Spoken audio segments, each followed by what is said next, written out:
पहले ज़माने में बेटियों की इज्जत नहीं होती थी, लेकिन जब हुजूर आए तो फिर बेटियों को इज्जत मिली।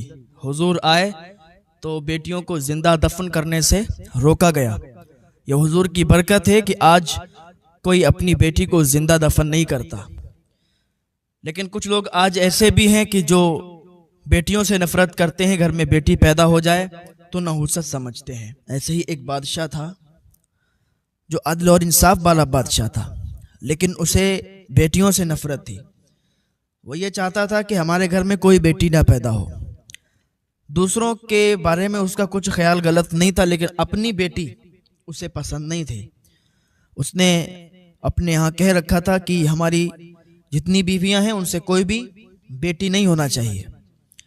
लेकिन अल्लाह ताला अता करने वाला है, अल्लाह ताला बेटा और बेटी देने वाला है, और अल्लाह की अता को कोई रोक नहीं सकता। उसने अपनी बीवियों से कह रखा था कि हमें बेटी नहीं पसंद है, अगर जिसकी भी बेटी हो गई तो हम उसको कत्ल कर देंगे। तो अल्लाह का करना ऐसा हुआ कि उसकी बीवी हामिला हुई। कुछ दिनों के बाद उसके यहाँ बच्चे की पैदाइश हुई।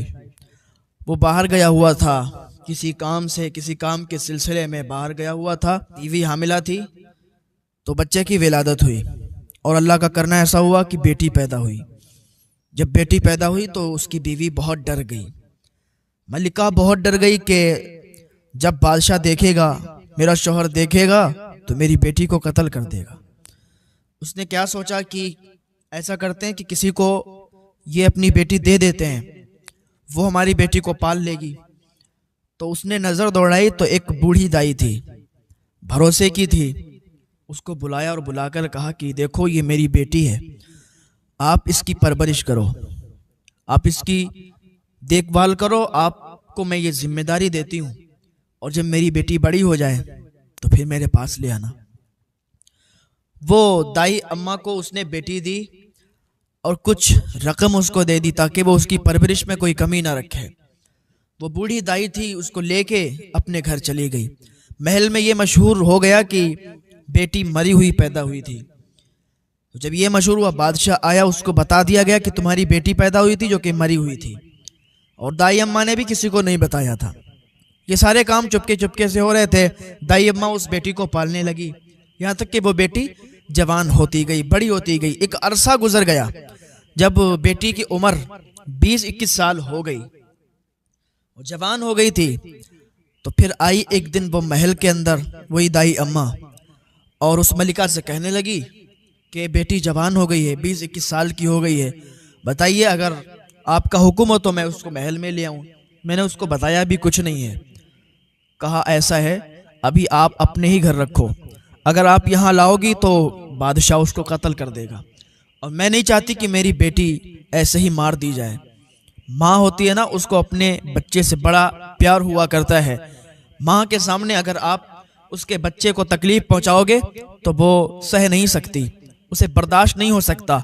माँ माँ होती है यार। तो उसने मना कर दिया। बादशाह एक दिन शिकार पे निकला था। बादशाह गया था जंगल की तरफ, शिकार के लिए जा रहा था, तो रास्ते में उसी बूढ़ी दाई का घर पड़ गया। बूढ़ी अम्मा का घर पड़ा तो बेटी बादशाह की वहीं थी। 20-21 साल उसकी उम्र हो चुकी थी, और इतनी खूबसूरत थी कि उस शहर में उससे ज्यादा कोई खूबसूरत लड़की नहीं थी। बादशाह की जब नजर उस पर पड़ी तो बादशाह ने अपने वजीर से कहा कि सुनो, ये कौन लड़की है? तो वजीरों ने कहा कि ये इस बूढ़ी दाई की भांजी है। बूढ़ी दाई ने सबको ये बता रखा था कि मेरी भांजी हमारे यहाँ रहती है। तो बादशाह ने कहा कि तुम सब लोग कल इसके यहाँ रिश्ता लेके आना, मुझे ये लड़की पसंद है, मैं इससे शादी करना चाहता हूँ, इससे निकाह करना चाहता हूँ। वजीरों ने कहा ठीक है। दूसरा दिन हुआ, वजीर और सिपाही और कुछ चंद लोग मिलके उस बूढ़ी दाई अम्मा के यहाँ गए, और बूढ़ी दाई से कहने लगे कि बादशाह सलामत को आपकी बेटी बहुत पसंद आई है और वो उससे शादी करना चाहते हैं। आप अगर इजाजत दें तो बादशाह की शादी उस लड़की के साथ करा दी जाए। बूढ़ी दाई ने जब इतना सुना तो पैरों से जमीन खिसक गई, क्योंकि उसको ही तो मालूम था कि ये बेटी उसी बादशाह की है और वो बादशाह इससे शादी करना चाहता है। ये कैसे हो सकता है? उसने कहा नहीं, मैं ये रिश्ता मंजूर नहीं कर सकती, इसलिए ये मेरी भांजी है, मैं बहुत गरीब हूँ, मेरी हैसियत क्या है कि मैं अपनी भांजी का निकाह बादशाह के साथ कर दूं। वजीर चले आए, बादशाह को बताया, बादशाह ने फिर भेजा। वजीरों ने बड़ी मिन्नत समाजत की, बूढ़ी को मनाया, लेकिन बूढ़ी नहीं मानी, क्योंकि वो कैसे कर सकती थी, वो तो उसका बाप था ना बादशाह। बाप अपनी बेटी के साथ कैसे निकाह कर सकता है, कैसे शादी कर सकता है। बूढ़ी तो सब हाल जानती थी ना। तो तीसरे दिन जब वजीरों ने जाके बादशाह से बताया कि बादशाह सलामत बूढ़ी नहीं मान रही, तो उसने कहा सुनो, अब तुम जाओ, वजीरों को हुक्म दिया और कहा बूढ़ी अगर ना माने तो बूढ़ी को उठा के लाना, दरबार में पेश करना, सजा भी देना। तो वजीर गए, वजीरों ने बूढ़ी को मनाया, बूढ़ी नहीं मानी, कि उसे तो मालूम था। जब नहीं मानी तो वजीरों ने मारना शुरू कर दिया। बूढ़ी को बहुत तकलीफ दी, काफी मारा, एक तो वैसे भी कमजोर थी, फिर उसको मजीद मारा और वहां से उठा के लाए, दरबार में पेश किया। बादशाह ने कहा कि तुम अपनी भांजी का निकाह मेरे साथ क्यों नहीं करना चाहती हूँ, आखिर क्या वजह है। तो बूढ़ी ने कहा सुनो, मैं इसलिए नहीं करना चाहती हूँ कि वो कोई और नहीं है, वो आपकी बेटी है, वो आपकी बेटी है, और आप ऐसा काम कर रहे हैं कि आप अपनी बेटी ही से निकाह करना चाहते हैं। तो बादशाह ने कहा मेरी बेटी है और मैं उसके साथ इतना बड़ा कदम उठाने जा रहा था, मैं उसके साथ शादी करने जा रहा था। तो बादशाह ने कहा बात सुनो, मेरी बेटी तो मरी हुई पैदा हुई थी, फिर ये मेरी बेटी कहां से आई। कहा सुनो, आपकी बीवी, आपकी बेगम ने मुझे पालने के लिए रखा था, मुझसे कहा था कि मेरी बेटी को पाल लो वरना बादशाह उसको मार देगा, उसको कत्ल कर देगा, इसलिए मैंने आपकी बेटी को पाला है और उसको बड़ा किया। आज 20-21 साल उसकी उम्र हो चुकी है। बादशाह ने जब इतना सुना उसको बहुत गुस्सा आया। बादशाह ने अपने बेटे को बुलाया और कहा सुनो, मैं नहीं चाहता कि मेरी बेटी जिंदा रहे, तू अपनी बहन को अपने ही हाथों से मार दे, उसको जंगल ले जा, ले जाने के बाद उसकी आंखें निकाल ले और उसका खून मेरे पास लेके आ।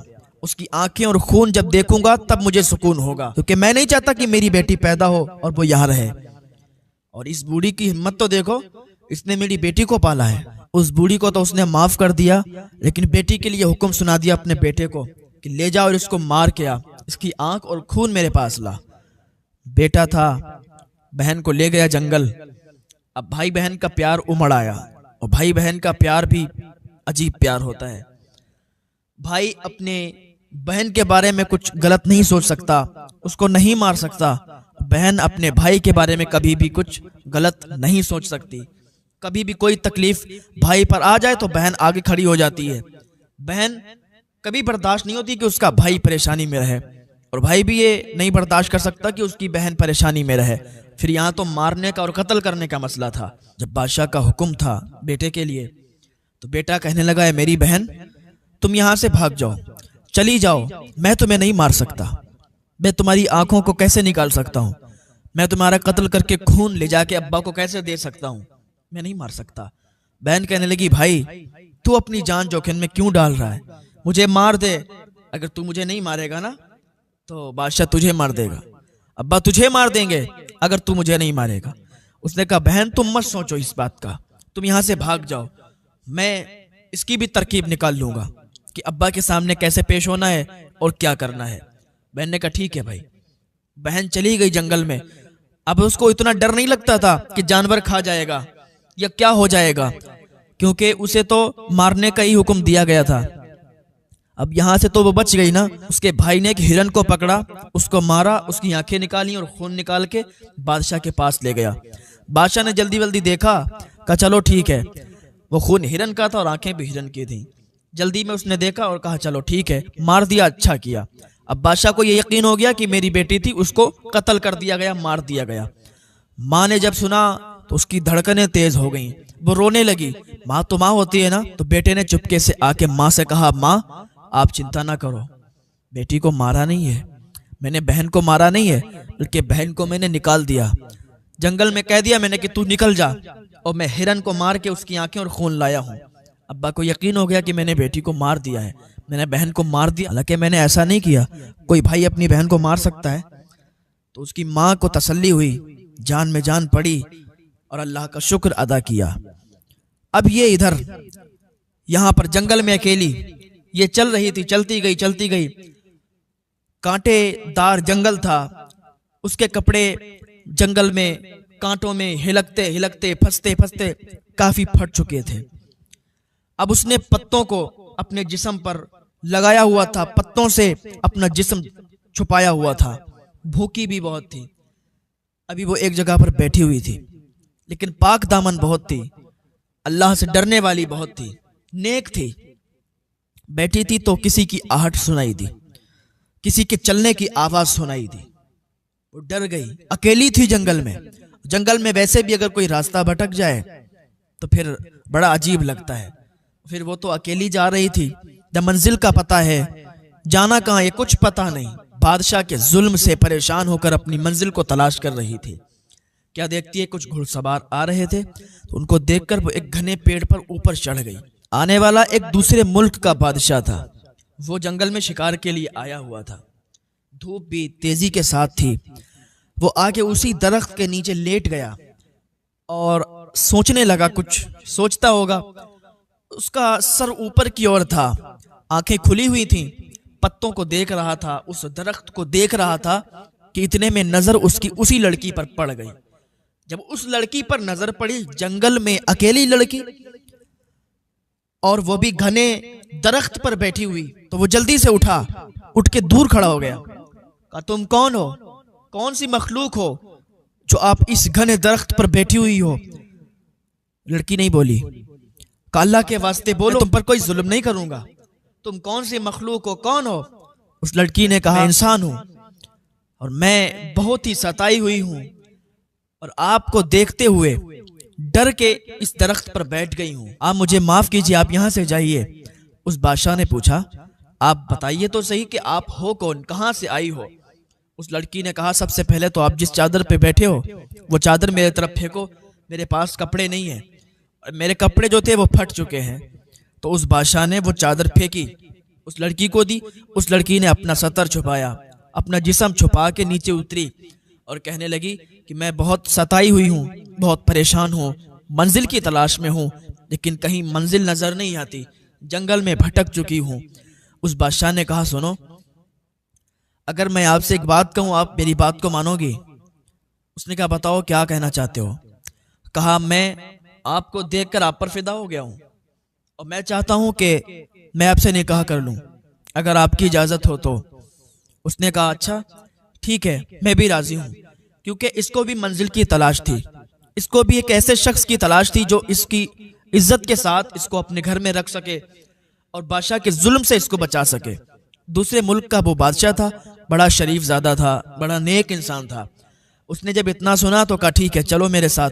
वो अपने साथ अपने उसी महल में लेके आया और लाने के बाद एक वजीर को बुलाया और वजीर से कहा कि इस लड़की को आप अपने घर में रखो, ये आपकी बेटी समान है और कल हम आएंगे और इस लड़की से निकाह करेंगे। आप इसके बाप होने की हैसियत से इसके साथ रहें और जो बाप का फर्ज होता है वो आप अदा करें। वजीर ने कहा, ठीक है हुजूर, जैसा आपका हुक्म है। बादशाह की ये बात सुन के वजीर उस लड़की को अपने घर ले गया, खाना वगैरह खिलाया और अपनी बेगम से कहा, इस बेटी का ख्याल रखो, बादशाह का हुक्म है। उसने कहा, ठीक है। दूसरा दिन हुआ, बादशाह ने उस लड़की से निकाह कर लिया। निकाह कर लिया, दोनों महल में रहने लगे। एक अरसे के बाद फिर उनके यहाँ विलादत हुई, एक बेटा पैदा हुआ। जब बेटा पैदा हुआ तो खुशी का माहौल था। बादशाह ने पूछा, ए मेरी शरीक हयात, आपसे एक बात करना चाहता हूँ। उसने कहा, बताओ। कहा, जरा अपने बारे में आप आज बताओ, आज तक आपने अपने बारे में नहीं बताया और ना ही मैंने पूछा है। तो उस लड़की ने छुपाया और कहा, नहीं आज नहीं बताएंगे। उसने बताया नहीं। फिर कुछ सालों के बाद फिर एक बेटा पैदा हुआ, फिर बड़ा खुशी का माहौल था। बादशाह ने फिर पूछा तो उसने कुछ भी नहीं बताया। फिर कुछ सालों के बाद जब तीसरा बेटा पैदा हुआ तब बादशाह ने उससे ज्यादा जोर दिया, पूछा कि तुम कौन हो, कहां से आई हो? तो उसने अपनी पूरी कहानी बताई कि मैं एक बादशाह की बेटी हूँ। बादशाह को बेटियों से नफरत है, उसके जो भी कोई बेटी पैदा होती है वो कत्ल करवा देता है। ये तो मेरी माँ थी, जब मैं पैदा हुई तो बादशाह घर पे नहीं था, बादशाह महल में नहीं था। जब मैं पैदा हुई तो मेरी माँ ने मुझे एक दाई अम्मा के हवाले कर दिया, उन्होंने मेरी परवरिश की। मैं एक गरीब घर में परवरिश की हुई हूँ और बहुत सताई हुई लड़की हूँ, आप मुझसे मत पूछिए इतना कुछ। बादशाह ने उससे कहा, कोई बात नहीं है, आप आराम से रहो, लेकिन एक बात सुनो मेरी, आपको मैं आपके वालिद साहब के पास ले चलूंगा, उनके महल में ले चलूंगा। जब इतना सुना लड़की ने तो उसके आंसू निकलने लगे, तेजी से रोने लगी। कहा आप ये क्या कर रहे हो, मैं उस महल में दोबारा नहीं जाना चाहती, मेरा बाप बड़ा जालिम है, मुझे देखेगा तो मार डालेगा। इसके शौहर ने कहा तुम मुझ पर भरोसा रखो, तुम्हें कोई भी हाथ नहीं लगा सकता। जब तक तुम्हें लोग मार रहे थे, परेशान कर रहे थे, सता रहे थे, जब तक तुम अकेली थी, लेकिन अब मेरी बीवी हो चुकी हो और अब किसी की हिम्मत नहीं है कि तुम्हारे हाथ लगाए। जब उसको हौसला मिला, बादशाह की इस बात को सुन के, अपने शौहर की बात सुन के, उसके जिस्म में एक नई उमंग और जान पैदा हो गई। उसने कहा ठीक है। बादशाह ने वजीर को बुलाया, वकील को बुलाया और काजी को बुलाया। इनकी सरपरस्ती में काफिला तैयार किया और काफी लोग काफिले में थे और कहा जाओ बादशाह के यहाँ इनको लेके जाओ। जब उसकी बीवी ने सुना कि बादशाह मेरे साथ नहीं आ रहा, उसका शौहर साथ में नहीं आ रहा, कहा तुम क्यों नहीं चल रहे हो? कहा मैं कहीं किसी काम से जा रहा हूँ और रास्ते में दूसरी या तीसरी मंजिल में आपको मिल जाऊंगा। उसने कहा ठीक है। वजीर, काजी, वकील की सरपरस्ती में काफिला चल दिया। जब पहली मंजिल पर काफिला पहुंचा तो खेमे लगाए गए। रात हो चुकी थी, खेमे लगाए गए, सब लोगों ने अपने अपने खेमे लगा दिए। इस लड़की का भी खेमा लगा दिया गया। अब तो ये बादशाह की बीवी बन चुकी थी। इसी के खेमे के जस्ट सामने वजीर का खेमा लगने लगा।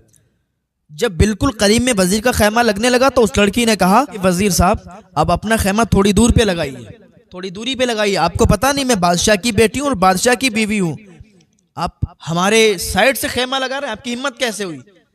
वजीर ने कहा मुझे बादशाह का हुक्म है, आप खामोश रहें, आपकी देखभाल करना ये हमारी जिम्मेदारी है और हम यहीं पर खेमा लगाएंगे, आप हमें मना ना करें। उस लड़की ने काफी मना किया लेकिन वजीर नहीं माना, क्योंकि उसके दिमाग में अलग अलग बातें चल रही थी। जब रात ज्यादा हो गई तो वजीर अपने खेमे से निकला। ये लड़की अकेली थी अपने 3 बच्चों के साथ, तो रात में नींद भी नहीं आई इसे, अलग अलग ख्यालात में थी, बाप के बारे में सोच रही थी कि वहां जा रहे हैं, कैसा क्या माहौल होगा। रात हो चुकी थी काफी, तो वजीर अपने खेमे से निकल के इसके खेमे में आ गया। जब वजीर अपने खेमे से निकल के इस लड़की के खेमे में आया तो लड़की उठ गई एकदम और कहने लगी तुम्हारी हिम्मत कैसे हुई कि तुम बादशाह की बीवी के खेमे में दाखिल हो?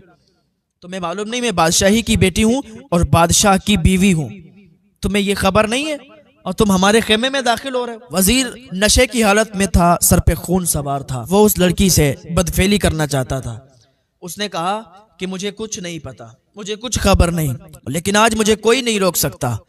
उस लड़की ने अपने बड़े बेटे को सामने किया और कहा तुम्हें इस बेटे का वास्ता है, अल्लाह रसूल का वास्ता दिया, कसमें खिलाई, लेकिन वजीर के सर पे खून सवार था। वजीर ने अपनी तलवार निकाली, बड़े बेटे को कत्ल कर दिया। जब बड़ा बेटा कत्ल हो गया तो लड़की घबरा गई, कहा आज ये वजीर रुकने वाला नहीं है, ये जरूर हरकत करेगा। उसने कहा अच्छा सुनो, मैं वजू से हूं, आप मुझे थोड़ी इजाजत दो, मैं अपना वजू तोड़ के आती हूँ। वजीर ने कहा ठीक है जाओ। जैसे ही वो लड़की निकली, खेमे से निकली तो दौड़ लगा दी। जब दौड़ लगाई तो घनी झाड़ियों में जाके छुप गई। वजीर इधर उसके इंतजार में था और वजीर के सर पे खून सवार था। वजीर सोच रहा था कि अब आए, लेकिन वो घनी झाड़ियों में जाके छुप गई और लड़की नहीं आई। काफी देर वो इंतजार करता रहा, फिर वो बाहर निकला और ढूंढने लगा। वो इस झाड़ी जाता, उस झाड़ी, ढूंढने लगा जंगल में, लेकिन लड़की एक घनी झाड़ी में जाके छुप गई थी जो वजीर के हाथ नहीं आई। ढूंढते ढूंढते उसे सुबह हो गई, सवेरा हो गया, लेकिन लड़की नहीं मिली। जब सुबह का टाइम हुआ तो लड़की भागती हुई अपने खेमे में आई। वजीर वहां से जा चुका था। फिर यह काफिला चला गया। अब ऐसा था कि बादशाह तो था नहीं साथ में, और ये वजीर, वकील और काजी, इन्हीं की सरपरस्ती में काफिला चलता था और दूसरे की किसी की हिम्मत नहीं होती थी कि इनके खिलाफ बोल दे। अब कोई आम इंसान वजीर के खिलाफ भी नहीं बोल सकता, काजी के खिलाफ और वकील के खिलाफ भी नहीं बोल सकता था। वजीर की जो ये हरकत थी तो लड़की ने भी किसी से जिक्र नहीं की, किससे जिक्र करती? तो दूसरा दिन हुआ, जब दूसरी मंजिल पर ये लोग पहुंचे और काफिले ने पड़ाव डाला, तो अब दूसरे दिन जो वजीर था उसका खेमा बहुत दूर लगा। उस दिन वहां पर वकील का खेमा तैयार हो रहा था। तो उस लड़की ने कहा वकील साहब, यहाँ पर तो हमारा खेमा लगा हुआ है और इसके बिल्कुल पड़ोस में आप खेमा क्यों लगा रहे हो? आपको पता नहीं मैं एक बादशाह की बेटी हूँ और एक बादशाह की बीवी हूँ। उसने कहा आप खामोश रहिए, इसलिए क्योंकि आपकी देखभाल करना हमारी जिम्मेदारी है।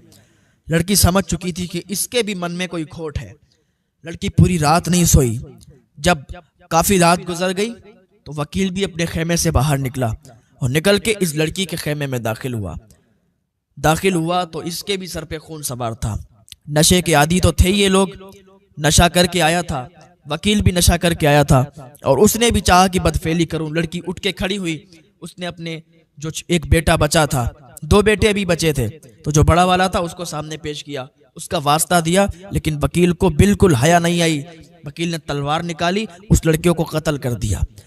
लड़की समझ गई इसके भी सर पे खून सवार है और मैं एक बहुत पाक दामन लड़की हूँ। मैं नहीं चाहती कि मेरे साथ कोई भी बदफेली करे, कोई भी गलत काम करे। उसने कहा मुझे इजाजत दो, मैं वुजू से हूँ। आज ही उसने कहा कि मुझे थोड़ी इजाजत दो, मैं वुजू से अपना वुजू तोड़ के आऊँ। वकील ने कहा ठीक है जाओ। जब इतना सुना तो लड़की धीरे से निकली और भागती हुई अंदर जंगल में जाके छुप गई। वकील ने थोड़ी देर इंतजार किया। जब इंतजार की घड़ियां पार की तो बाहर निकल के जंगल में तलाश करने लगा, ढूंढने लगा। ढूंढता रहा लेकिन लड़की नहीं मिली, यहाँ तक कि सुबह हो गई। सुबह हुई तो फिर वो चला गया, वकील भी चला गया। लड़की धीरे धीरे चुपके से आके अपने खेमे में दाखिल हुई। अब दोनों बेटे उसके मर चुके थे।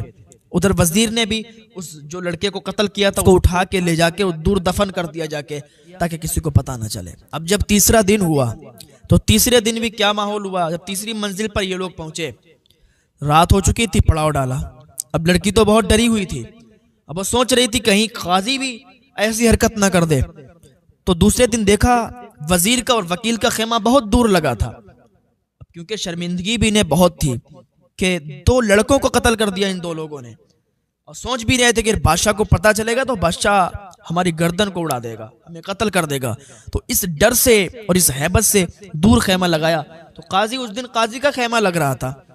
तो लड़की समझ गई कि आज भी कुछ गलत होने वाला है। काजी साहब से कहा, काजी साहब आप यहाँ पर खेमा क्यों लगा रहे हो? काजी ने कहा खामोश रहो, तुम्हारी देखभाल करना ये हमारी जिम्मेदारी है, और अगर हम नहीं देखें तो बादशाह हमें कत्ल कर देगा। लड़की खामोश हो गई। अब जाके उसे नींद तो आने की नहीं थी, क्योंकि 2 दिन का ये माहौल, ये मंजर उसकी निगाहों में था। जब आधी रात से भी ज्यादा रात गुजर गई तो लड़की इधर सो नहीं रही थी, बैठी हुई थी अफसोस में कि 2 बेटों को गवा चुकी हूं, 2 बेटों को कत्ल कर दिया गया है। उसी अफसोस में बैठी हुई थी कि काजी भी निकल के आया और इसके खेमे में दाखिल हुआ। खेमा बिल्कुल पड़ोस में लगा था। इसके खेमे से निकल के और उसी लड़की के खेमे में दाखिल हुआ। और काजी आज बहुत नशे में था। काजी ने बदफेली करना चाहिए। लड़की ने छोटे बेटे को सामने पेश किया और वही बातें दोहराई, क्या तुम जानते नहीं हो मैं एक बादशाह की बेटी हूँ और एक बादशाह की बीवी हूँ। बादशाह को जब मालूम चलेगा तो तुम्हें कत्ल कर देगा।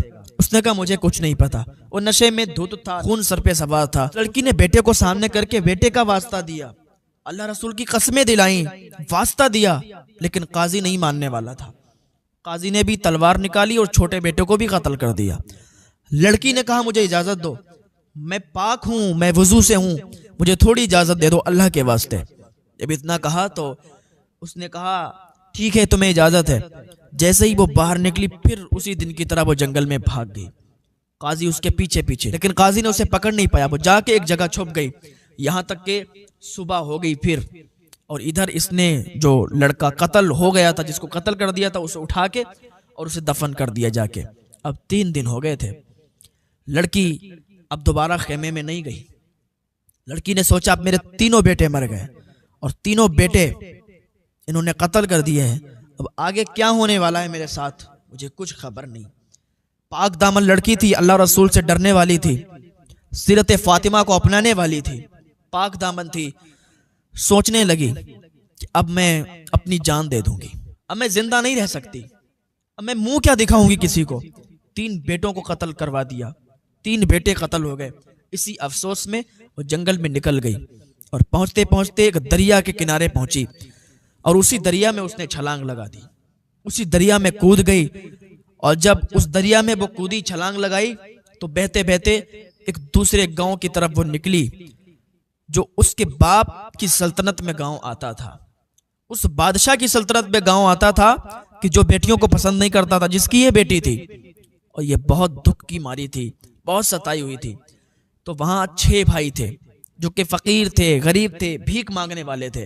वो मछलियां पकड़ने आए थे उन्होंने जाल डाला हुआ था, जाल में ये लड़की फंस गई। लड़की फंस गई तो वो लोग जल्दी से इस लड़की को निकाला। अब चूंकि खूबसूरत तो इतनी थी कि उस शहर में उसके जैसा खूबसूरत कोई नहीं था। अब 6 भाई थे, उन्हें तो नहीं पता ना ये किसकी बेटी है, कहाँ से आई है। खूबसूरत बहुत थी। 6 में से कहने लगा कि इससे मैं निकाह करूंगा, दूसरा कहने लगा इससे मैं शादी करूंगा, तीसरा कहने लगा मैं करूंगा। इसी तरीके 6 भाई आपस में लड़ने लगे। तो जो बड़ा था उसने कहा सुनो, अब अपने वालिद साहब के पास ले चलते हैं, हमारे अब्बा जो फैसला करेंगे उसको हम लोग तस्लीम करेंगे। तो 6 भाई उस लड़की को लेके अपने वालिद साहब के पास आए थे। वो बहुत अक्लमंद आदमी था। 6 भाइयों को बिठाया। 6 भाइयों ने बताया कि एक लड़की हम लोगों को मिली, उसकी हमने जान बचाई, तो हम चाहते हैं कि हम निकाह कर लें। दूसरा चाहता है कि वो निकाह कर ले। आप हुक्म फरमाएं, आप फैसला करें कि हम लोग क्या करें। तो उनके वालिद साहब ने कहा सुनो, ये लड़की अकेली है, तुम 6 लोग हो, तो बहुत ही बेहतर रहेगा कि तुम इस लड़की को अपनी बहन तस्लीम कर लो। तुम लोग इसकी अच्छी से देखभाल करो, अच्छी से परवरिश करो, इसको अपनी बहन तस्लीम कर लो। तो लड़कों ने ये फैसला सुन के कहा ठीक है अब्बा हुजूर, जैसा आप हुक्म फरमाएं। ये भी एक बेहतर बात है कि हम इसको अपनी बहन मान लेते हैं। 6 भाई थे, फकीर थे, अपनी बहन उन्होंने तस्लीम कर लिया। और जैसे बहन की खिदमत करते हैं, जैसे बहन से बोलते हैं, उसी तरीके से वो उसके साथ वो लोग रहने लगे और उसकी बहुत इज्जत करते, उसकी बहुत देखभाल करते।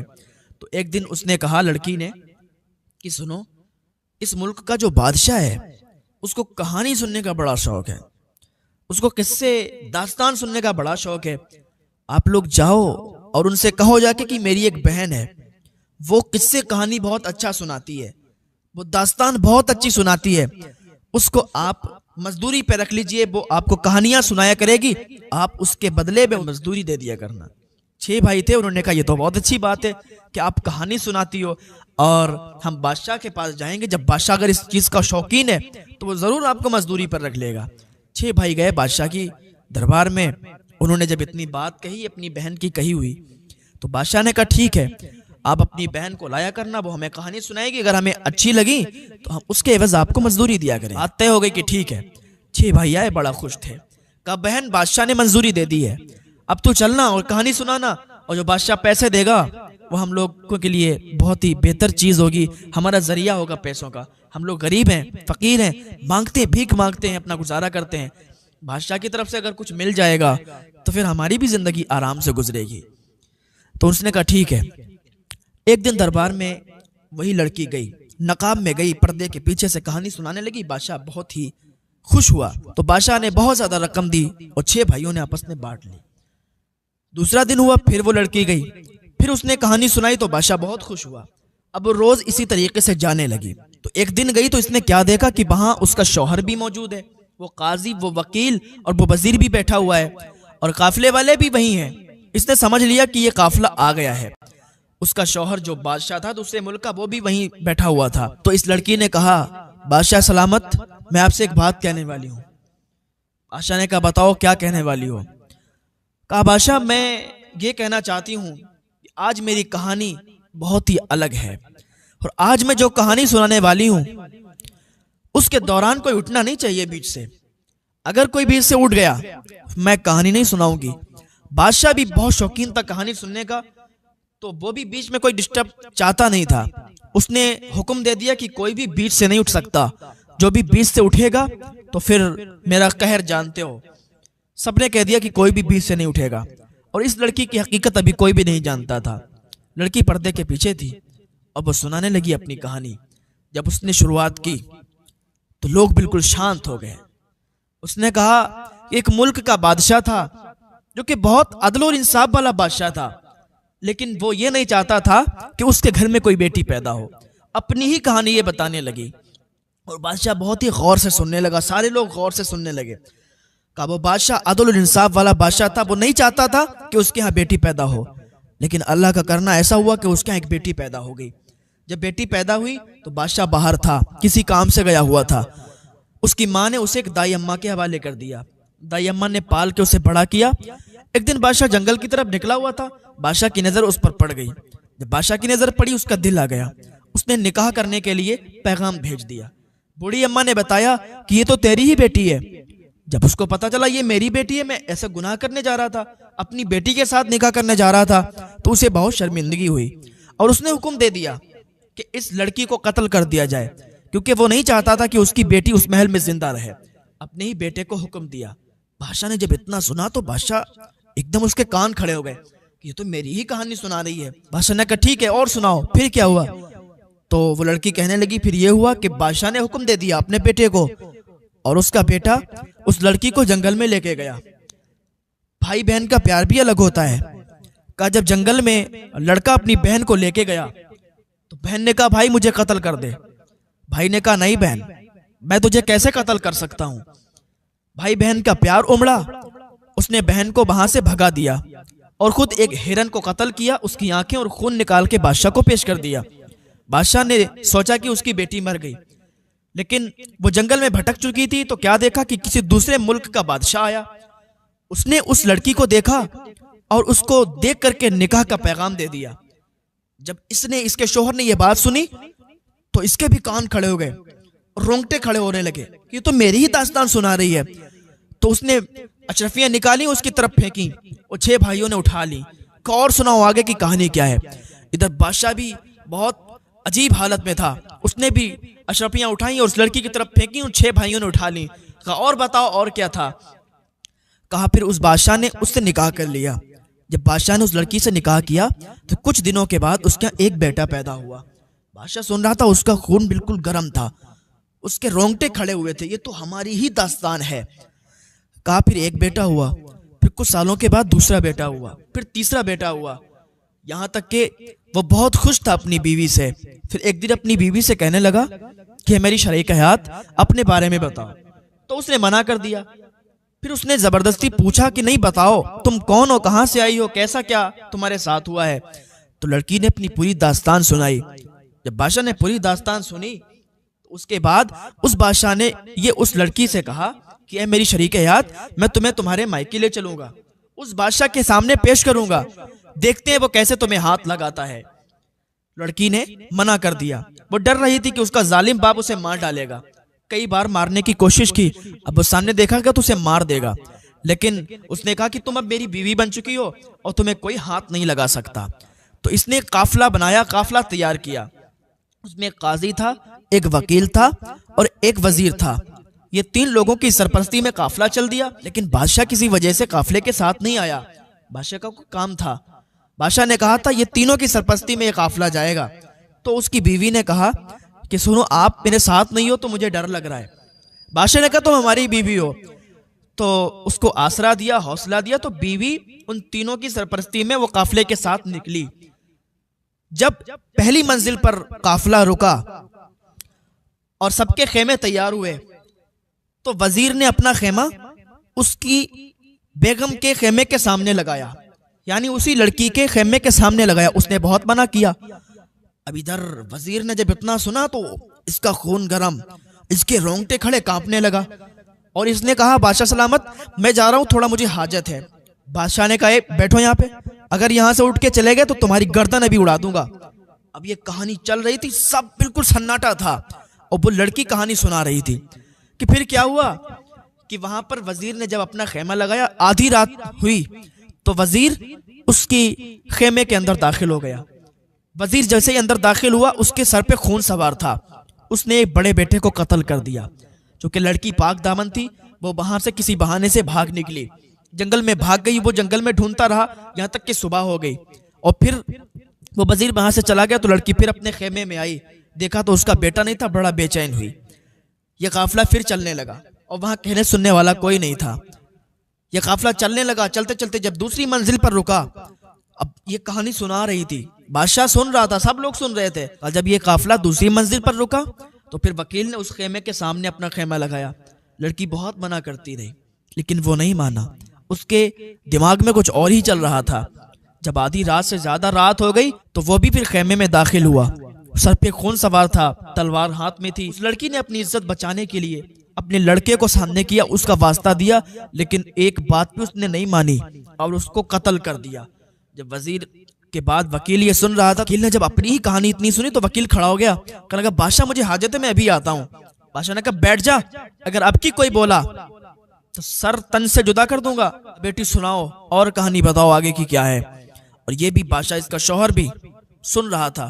और काफी रकम उन 6 फकीरों को दे दी थी, क्योंकि आज की कहानी उन्हें बहुत अलग लग रही थी और सबके ऊपर की कहानी थी। बादशाह के ऊपर की थी, वजीर के ऊपर की थी, वकील, ये तो वही था जो इनके साथ हुआ था और अपनी बीती सुना रही थी। तो फिर कहा कि उसने जब दूसरे बेटे को भी कत्ल कर दिया तो किसी बहाने से वो लड़की भाग गई। यहाँ तक कि वो पीछे से उसे दौड़ाता रहा, उसे पकड़ता रहा, लेकिन उसे वो लड़की मिली नहीं, वो झाड़ी में जाके छुप गई थी। यहाँ तक कि सुबह होगी तो फिर वापस आके अपने खेमे में उसने देखा तो लड़का वहां भी मौजूद नहीं था, इन्होंने दफन कर दिया कत्ल करके। जब तीसरी मंजिल आई फिर काजी का खेमा सामने लगा और काजी को भी उसने मना किया, लेकिन काजी भी नहीं माना। जब आधी रात से ज्यादा रात गुजरी तो काजी भी खेमे में दाखिल हो गया। उसके सर पे खून सवार था, उसने छोटे बेटे को भी कत्ल कर दिया और लड़की के साथ बदफेली करना चाहता था। लड़की ने बहुत बताया कि वो बादशाह की बीवी है, लेकिन उसने एक ना मानी और बदफेली करना चाहता था। लड़की बचती बचाती वहां से भाग गई, जंगल में जाके छुप गई। वो उसको ढूंढता रहा यहाँ तक कि सुबह हो गई। फिर लड़की वापस खेमे में नहीं गई, फिर वो एक दरिया में कूद गई, दरिया में छलांग लगा दी। वो 6 फकीर थे और 6 फकीरों ने उसको निकाल लिया, उसको बचा लिया। जब उन 6 फकीरों ने सुना कि ये तो हमारी ही कहानी लग रही है, तो वो बहुत इत्मीनान से बैठ गए, उनके भी रोंगटे खड़े हो गए। का ये तो हमारी ही कहानी है। का उन 6 फकीरों के घर वो लड़की रहती रही और आज वही लड़की आज इस महल में आके और बादशाह के सामने, अपने शोहर के सामने वही अपनी बीती कहानी सुना रही है। जब इतना उसने कहा था तो अपने चेहरे से नकाब भी उठा दिया, पर्दा भी हटा दिया। कहा अब्बा देख लो, ये तुम्हारी ही बेटी है जिस पर इतने जुल्म हुए हैं। बादशाह की तरफ मुंह करके कहा कि देखो ये तुम्हारी ही बीवी है जिसके साथ इतना जुल्म हुआ है, आज अपनी ही बीती कहानी सुनाई है मैंने। बादशाह खड़ा हो गया और उसका बाप जो बादशाह था वो भी खड़ा हो गया। उसे भी अब शर्मिंदगी थी क्योंकि उसने अपनी बेटी पर बहुत जुल्म किए थे। उसे भी अपनी बेटी पर प्यार आ रहा था। जल्दी से आगे बढ़ा, अपनी बेटी को सीने से लगाया, कहा बेटी मुझे माफ कर दो, मैंने बहुत बड़ी गलती की, मुझे मालूम नहीं था कि बेटी की इज्जत क्या होती है। हाँ, बेटी से उसने माफी तलब की।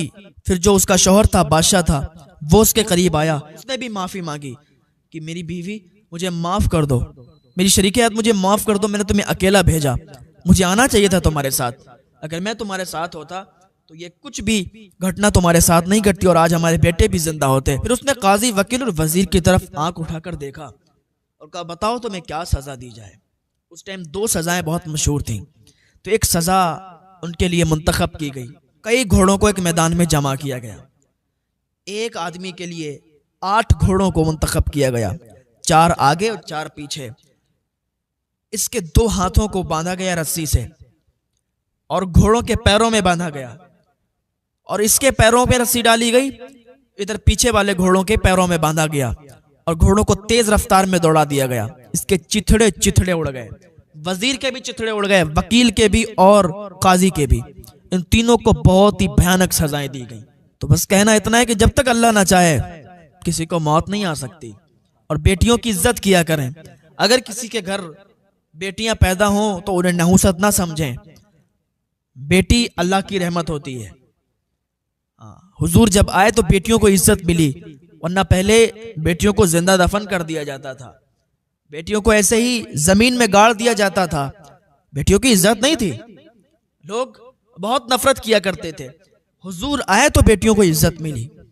हाँ, बेटियों से नफरत ना किया करें, वो अल्लाह की रहमत होती है। जिसके यहाँ बेटियां होती हैं ना, उसके यहाँ अलग ही बरकत हुआ करती है। आज बेटों की विलादत होती है तो लोग बहुत धूमधाम से उसका हंगामा करते हैं।